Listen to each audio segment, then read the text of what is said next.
Hello दोस्तों, स्वागत है आपका हमारे इस नए वीडियो में। आज के हम इस वीडियो में देखने वाले हैं एक्सपेरिमेंट 1 जो है collection processing and storage of sewage samples. मतलब कि आप बीएससी एग्रीकल्चर कर रहे हैं तो आपका एक सॉइल साइंस का सब्जेक्ट होगा, उसमें एक एक्सपेरिमेंट होगा कि कलेक्शन ऑफ सीवेज, यानी कि सीवेज को कलेक्ट करना है और स्लग को कलेक्ट करना है। तो ये थोड़ा डिफिकल्ट हो जाता है, ठीक है ना। ये आपको करना पड़ेगा जब आप बीएससी एग्रीकल्चर करेंगे तो, या फिर अगर आप रिसर्च कर रहे हैं या फिर जानना चाहते हैं कैसे इसको कलेक्ट किया जाता है कोई रिसर्च पर्पज़ के लिए या कुछ जानने के लिए, तो आप इस एक्सपेरिमेंट के माध्यम से समझ सकते हैं और जानने को आपको कुछ मिलेगा। ठीक है, चलिए बिना टाइम को वेस्ट किए समझते हैं और आपको हम बताते हैं। तो सबसे पहले यहाँ पे एम लिखा हुआ है, चलिए इसको मैं छोड़ देता हूँ। और आगे यहाँ लिखा हुआ है थ्योरी में क्या है, सीवेज और reflect liquid waste flowing out of factory. Sewage क्या है, जो सीवेज एक तरह का क्या बोलते हैं वेस्ट मटेरियल है जो कि फार्म कोई फैक्ट्री से, कोई घर से, या कोई कॉमर्शियल दुकान है, या कॉमर्शियल दुकान है, या फिर कॉमर्शियल एस्टिब्लिशमेंट है, या फिर कॉमर्शियल कोई दुकान है, या कोई घर है, या कोई फैक्ट्री है, तो वहाँ से जो वेस्ट निकलता है उसको बोलते हैं सीवेज वेस्ट। ठीक है ना। अब देखते करते हैं नाली में जो गंदगी निकलता है, नाली में जो पानी निकलता है वही सीवेज होता है। ठीक है ना। आप इसको आप अच्छी से जानते होंगे, वाली बातें जानते हैं, उसको बताने की तो कोई ज़रूरत नहीं है। अब हम सीवेज को कलेक्ट करेंगे तो उसके लिए क्या क्या ज़रूरत होगा। सबसे पहले हम सैम्पलिंग बोतल जिसमें हम कलेक्ट करेंगे, तो बोतल का जो है साइज़ है ना 500 ml या फिर 1 लीटर का होना चाहिए, पीवीसी का होना चाहिए। ठीक है। आगे कोई सैम्पलिंग क्या क्या टूल्स चाहिए हमको उसके कलेक्ट करने के लिए। Sampling hand pump with extension tube, sampling hand pump with extension tube for depth sampling is flow. देखिए, अगर बहुत सारा डेप्थ में आप कलेक्ट कर रहे हैं, बहुत सारा डेप्थ आपको लेना है, तो एक हैंड पंप लेना है, ठीक है ना। एक ट्यूब लेना है ताकि उससे आप एक्सट्रैक्ट करके अपने बोतल में जमा कर सकें। ठीक है। और एक सैम्पलिंग बीकर होना चाहिए जो 250 या 500 या 1 लीटर का होना चाहिए। ठीक है ना। With screw in extension rod to use for depth sampling for sufficient flow. और एक बीकर लेंगे ताकि आपको वो जो पाइप है, एक्सटेंशन पाइप है, उसके माध्यम से आप इस बीकर में कलेक्ट कर सकते हैं और इसमें एक स्क्रू लगा के एक जगह पर होल्ड कर सकते हैं। तो सैम्पलिंग बीकर में आप उसे कलेक्ट कर सकते हैं। ठीक है। सैम्पलिंग बीकर में आप उसे कलेक्ट कर सकते हैं एक्सटेंशन पाइप के माध्यम से। उसको ग्लोव्स चाहिए ताकि गंदगी वाला काम कर रहे हैं, ग्लोव्स चाहिए आपको। खुरपी या स्पेड लेके आप कलेक्ट कर सकते हैं ताकि जो डस्ट पार्टिकल्स है ना उसके अंदर है, और जो नीचे का जो जम जाता है नाली, वो भी आप उसको अच्छे से कलेक्ट कर सकते हैं। बहुत गंदा है तो आप खुरपी का यूज़ कर सकते हैं। तो क्या बोलते हैं उसको, कुल्हाड़ी का यूज़ कर सकते हैं। और पॉलीथीन बैग चाहिए आपको, काहे कि बोतल आपको पॉलीथीन बैग में रख के ले जाइएगा, या फिर पॉलीथीन बैग अगर बोतल नहीं लाए तो पॉलीथीन बैग में आप कलेक्ट कर सकते हैं। नैलो नेट्स ताकि उसमें जो बड़ा बड़ा चीज़ है उसको हटा सके और जो स्मॉल पार्टिकल वो उसमें आए। मार्कर पेन ताकि उस पर आप लिख सकें कि किसने कलेक्ट किया, कब कलेक्ट किया, कहाँ से कलेक्ट किया, सब लिख सकें। ठीक है ना।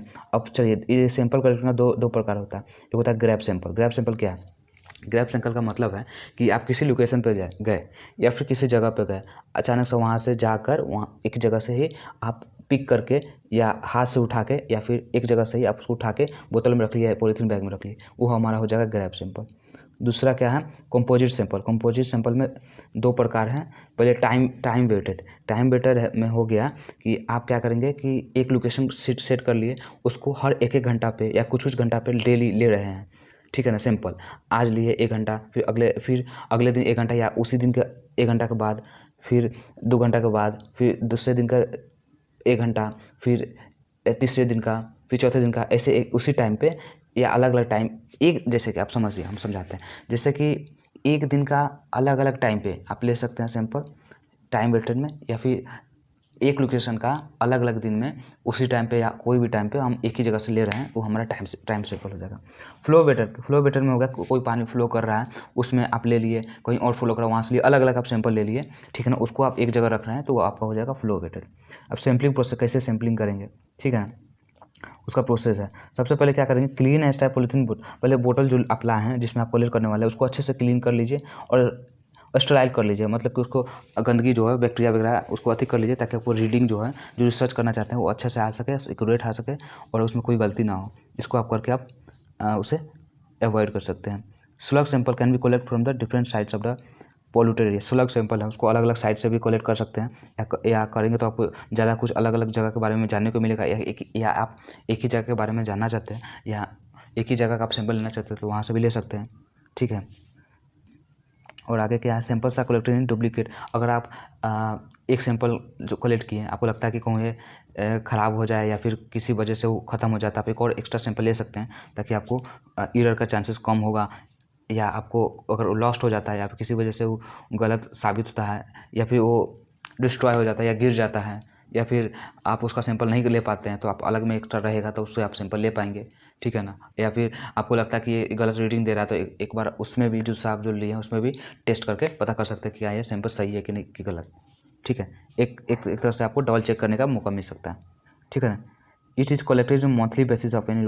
और ये जो है कोई मंथली बेसिस पर भी कलेक्ट कर सकते हैं। कोई हाईली स्टडी करना चाहता है, हाई रिसर्च करना चाहता है, वो अपना मंथली बेसिस पर भी उस जगह से उस लोकेशन से कलेक्ट कर सकता है, ठीक है। और ये है ना 500 मीटर अप स्ट्रीम और 500 मीटर डाउन स्ट्रीम तक भी हम इसे ले सकते हैं सैम्पलिंग पर्पज़ के लिए। सैंपल आर कलेक्टेड और ट्रांसपोर्टेड लेबोरेटरी फॉर एनालिसिस। और जो सैंपल कलेक्ट किए उसको है ना आपको 6 घंटे के अंदर में ही आपको लेबोरेटरी ले जाना है और उसको जांच कर लेना है, नहीं तो रीडिंग सही नहीं बताएगा और आपको अच्छे से उसके बारे में पता नहीं चल पाएगा, ठीक है। आपको 6 घंटा के अंदर में ही आपको जाना है और आपको न्यूट्रलाइज कर देना है किसी से, क्लोरीन से, ठीक है ना। माइक्रोफ्लोरा जो है छोटा छोटा फ्लोरा होगा उसमें, वो मर जाएगा, वो कंटामिनेट को नहीं होने देगा, ठीक है ना, वो मार देगा और इससे आपको रीडिंग सही से हो पाएगा और आपका सही रहेगा, ठीक है। और sodium thiosulphate solution is added to the final composite sample water. और सोडियम थायोसल्फेट भी आप सोल्यूशन ऐड कर सकते हैं ताकि उसमें जो एक्स्ट्रा इम्प्योरिटीज़ हैं, जो एक्स्ट्रा जो आपको रीडिंग को इफेक्ट डालेगा उसको हटा सकता है और आपको प्योर आपको सैंपल मिल सकता है जो इस पर आप रिसर्च कर सकते हैं। आगे ऑल द सैम्पलिंग कंटेंट, जो सैंपल लिए हैं उस पर क्या क्या लिखना चाहिए या फिर क्या लिख सकते हैं आप, तो यहाँ पे लिखा हुआ है, आप पढ़ लीजिए। जैसे लिखा हुआ है सैंपल आइडेंटिफिकेशन नंबर, कोई आइडेंटिफिकेशन नंबर जिससे पता चलता है कि आपका है, जैसे 1 नंबर 2 नंबर ऐसे करके लिख सकते हैं। लोकेशन कहाँ से कलेक्ट किया है, डेट और टाइम कब कलेक्ट किए हैं, कितने बजे कलेक्ट किए हैं, और जो कलेक्ट किया उसका नाम क्या है। पैरामीटर्स टू एनालिसिस, किस चीज़ के लिए आप उसका एनालिसिस करना चाहते हैं, मतलब सैंपल क्यों कलेक्ट किए हैं, क्या उसमें जाना चाहते हैं, वो लिखेंगे। सिग्नेचर ऑफ द, और जो कलेक्टर जो कलेक्ट किया उसका सिग्नेचर होगा। इतना सारा चीज़ आपको उस सैंपल पर लिखना है, ठीक है। आगे सिंपली प्रोसेस एंड स्टोरेज, कैसे उसको प्रोसेस करना, कैसे इसको स्टोर करना। जैसे कि हम आपको बता दिए 6 घंटा के अंदर भी करना है, यहाँ पे भी आपको लिखा दिख जाएगा, ठीक है। 6 घंटा के अंदर में ही आपको उसको प्रोसेस करना है। 1 लीटर सैंपल इज डुप्लीकेट, अगर कोई 1 लीटर सैंपल है उसको आप डुप्लीकेट कर सकते हैं। अब आपको हम पहले ही बता चुके हैं, ताकि आपको किसी वजह से अगर वो लॉस हो जाता है तो आप उससे ईजिली रीडिंग ले सकते हैं, ठीक है। और फील्ड इन लेबोरेटरी थ्रू 180, 60 और 20 माइक्रोपोर्स। और अगर आप उसमें जो और भी जो गंदगी है उसको हटाना चाहते हैं तो 180, 60 या 20 माइक्रोमीटर जो पोर साइज नैलून नेट होता है ना, उससे आप छान सकते हैं और उसमें एक्स्ट्रा जो इम्प्योरिटीज जिसका आपका कोई काम नहीं उसको हटा सकते हैं, ठीक है। जो आपको एक तरह से प्योर आपको सैंपल मिल जाएगा प्रोसेस करने के लिए। 20 micrometre pore size nylon nets are used to collect the samples for microbiological analysis. अगर माइक्रोबायोलॉजिकल स्टडीज़ आप करना चाहते हैं तो उसमें जो नेट यूज होता है नैलून नेट, वो उसका साइज होता है 20 माइक्रोमीटर, ठीक है। 20 माइक्रोमीटर यूज होता है। Proceed effluent samples are preserved in, और जो हम सैंपल कलेक्ट किए हैं उसको प्रिजर्व करेंगे 6 से 10 डिग्री सेल्सियस, यानी कि थोड़ा कूल टेम्परेचर देंगे 6 से 10 डिग्री सेल्सियस, ठीक है ना। लेबोरेटरी गाइडलाइंस को फॉलो करके इसको हम 6 से 10 डिग्री सेल्सियस पे स्टोर करेंगे। उसको slug sample should be dried, और स्लग सैंपल जो कलेक्ट किए हैं कलेक्ट करेंगे तो उसमें क्या करेंगे, उसको ड्राई कर देंगे। ड्राई करने के बाद उसको 2 mm सीप जो होता है, जो छन्नी होता है, उससे इसको छान लेंगे और पॉलीथीन बैग में उसको स्टोर कर देंगे, पॉलीथीन बैग में रख देंगे।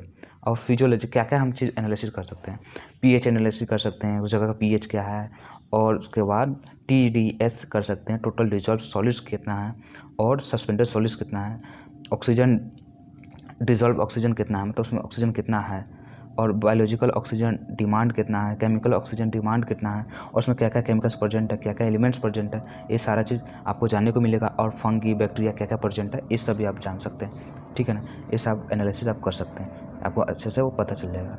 इंटरफेरेंस रिसेंट, अब देखिए किस चीज़ को आपको अवॉइड करना है। अगर आप सैंपल कलेक्ट करने जा रहे हैं तो ये आप देख लें कि तुरंत बारिश हुआ है कि नहीं। अगर बारिश तुरंत हुआ होगा तो आप इसको अवॉइड करें, नहीं तो आपको जो सैंपल कलेक्ट कर रहे हैं वो आपको सही रीडिंग नहीं दे पाएगा और आपको एरर मिल सकता है। इसलिए रेन को आप अवॉइड कर सकते हैं, ठीक है ना।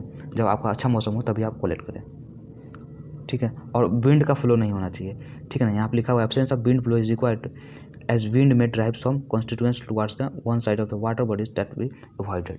अब देखिए एक जगह से हवा चल रहा है तो वो है ना एक सैंपल को कलेक्ट करने में क्या बोलते हैं बाधा डाल सकता है और कुछ एरर का चांसेस रहेगा, तो इस चीज़ को अवॉइड करें। आपका मौसम शांत रहे और बारिश नहीं हो रहा तभी आप इसे कलेक्ट करें। Shading from cloud vegetation can, और देखिए जहाँ पर क्लाउड है होता है ज़्यादा, मतलब छाया वाला एरिया है और बहुत सारा पेड़ है उसका छाया है, तो उस जगह को आप अवॉइड कर सकते हैं, ठीक है ना। नहीं तो आपको रीडिंग गलत मिल सकता है और ऑक्सीजन को जो है ना रीडिंग गड़बड़ा सकता है और सही आपको रीडिंग नहीं मिल पाएगा। और सेफ्टी मेजर क्या कर सकते हैं, आपको है ना ग्लव्स पहन लेना है और हैंड्स को यूज करने के बाद हैंड को सैनिटाइज कर लेना है, ठीक है।